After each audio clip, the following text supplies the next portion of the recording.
The unseen visitor.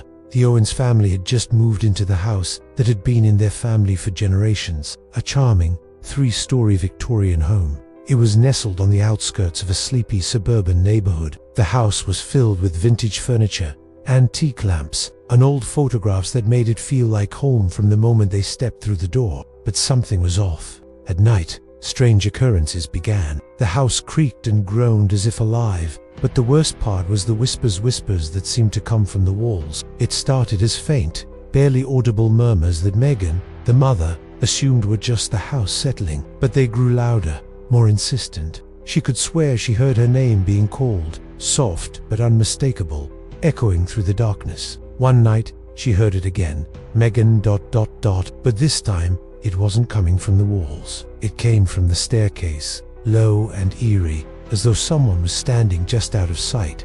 Jason, her husband, dismissively told her it was probably just the wind, but the sense of unease in the air didn't go away. The children, 12-year-old Ella and 8-year-old Finn, also began to notice things. Their toys would be moved, even though they were sure they had left them in one spot. They began to report seeing shadows darting across the room's figures that vanished as soon as they turned to look. Megan began to feel paranoid, plagued by visions of a dark figure standing at the foot of her bed, watching her as she slept. Jason, too, started experiencing strange dreams. He would dream of a woman in white, her face twisted in agony, standing in the doorway of their bedroom. In desperation, Megan sought out the town's historian, hoping to uncover the house's past. The old man's eyes widened in recognition when he saw the family's address. He revealed a chilling tale.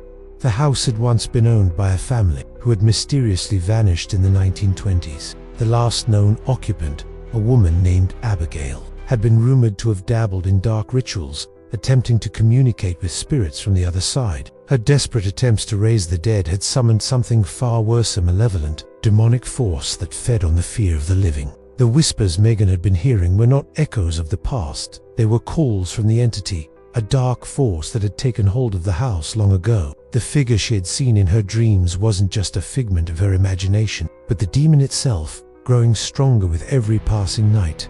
As the terror escalated, the Owens family discovered that the only way to escape the house's grip was to confront the demon. But each night, the entity's power grew stronger, and the walls seemed to close in around them, forcing them into a final, terrifying showdown. They must face their darkest fears, or become the next victims of the unseen visitor that haunts their home.